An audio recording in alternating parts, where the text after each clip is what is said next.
سيارة مفخخة بقافلة أمريكية، ويظهر الشريط أحد الأشخاص وهو يقوم بتفخيخ حافلة صغيرة بعدد من القذائف الصاروخية.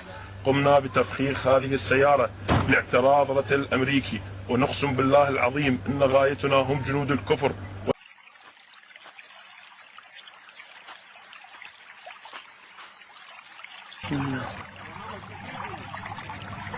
الله أكبر، الله أكبر، الله أكبر، الله أكبر، الله أكبر.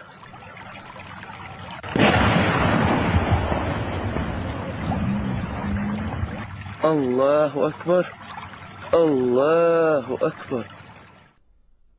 It's unfortunate, but there's no negotiating with the jihadists. There is no striking a deal with them.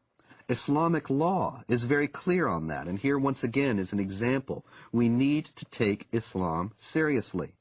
Islamic law does not allow for treaties. It does not allow for negotiated settlements between Muslim states and non-Muslim states. All it allows for is a temporary period of up to 10 years of hudna, or what is commonly translated as truce, to allow the Islamic forces to gather their strength. But that's not the same as peace as we know it. That's not the same as the absence of a state of war. That's only a temporary lull in a war that the jihadists consider has gone on for 14 centuries and are willing to fight for 14 more. So when you meet in fight, jihad in Allah's cause, those who disbelieve, smite at their necks, till when you have killed and wounded many of them, then bind a bond firmly on them, take them as captives. Thus you are ordered by Allah to continue in carrying out jihad against the disbelievers till they embrace Islam, are saved from the punishment in the hellfire, or at least come under your protection. But if it had been Allah's will, He Himself could certainly have punished them without you. But He lets you fight in order to test you, some with others. But those who are killed in the way of Allah, He will never let their deeds be lost. In Islamic thinking, the world is divided into the house of Islam, where Islamic polity has been established, where Allah rules supreme, and the house of war, which is the rest of the world. This dichotomy is reminiscent of other totalitarian ideologies, and most explicitly communism. Both communism and Islam seek the end of history in this world. The end of history will come when either the whole of our planet becomes Dar-ul Islam, or else when the proletarian revolution brings the avant-garde of the working class to power all over the world, which will be the end of state, the end of money, and the end of class oppression. In both cases, it is possible to have a period of truce. It is possible to have what would be called in modern parlance peaceful coexistence. But that peaceful coexistence is a tactical ploy and not a permanent solution.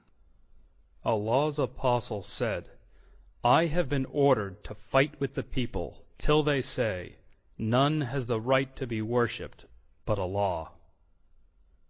If we consider that if only we changed our policies toward Israel, and if only we changed our policies toward Iraq, or changed our policies toward something else, if only we hadn't taken out the Mossadegh regime in Iran in 1953, and other things people have said to me, these ideas are ridiculous.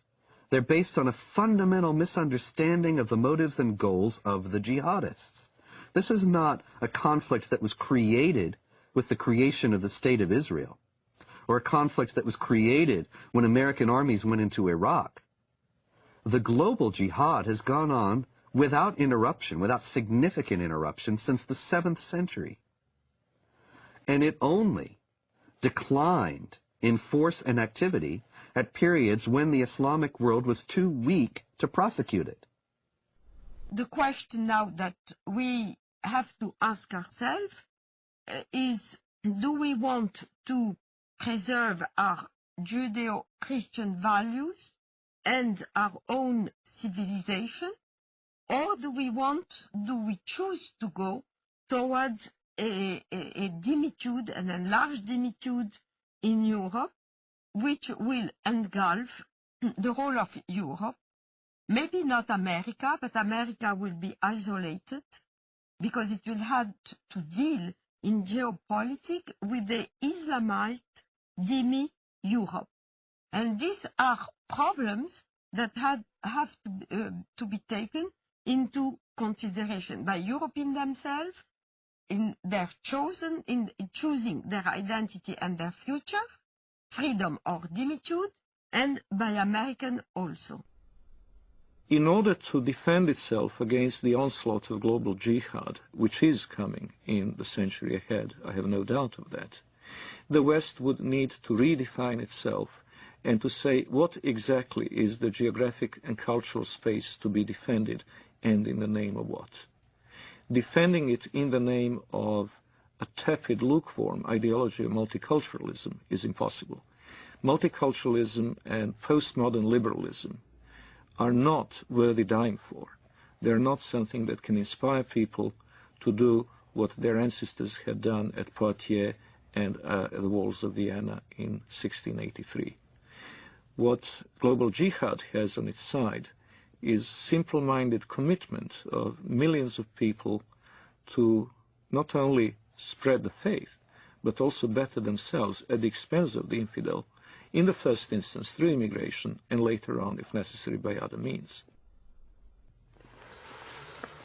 What the West needs to understand about Islam is that Islam has the potential of replacing the dangers that we just kind of did away with, Nazism and communism.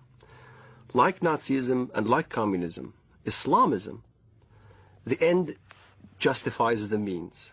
There is no respect for national borders, and the whole ideology is to promote their way of thinking and promote their way of life throughout the entire world. That's what's being taught in the Middle East. That's what's being coming out from all the jurisprudence in Al-Azhar in Saudi Arabia and all throughout the Muslim world, is that Islam will conquer and will continue to conquer until it triumphs, until everybody in the world says there's no God but Allah and Muhammad is his prophet.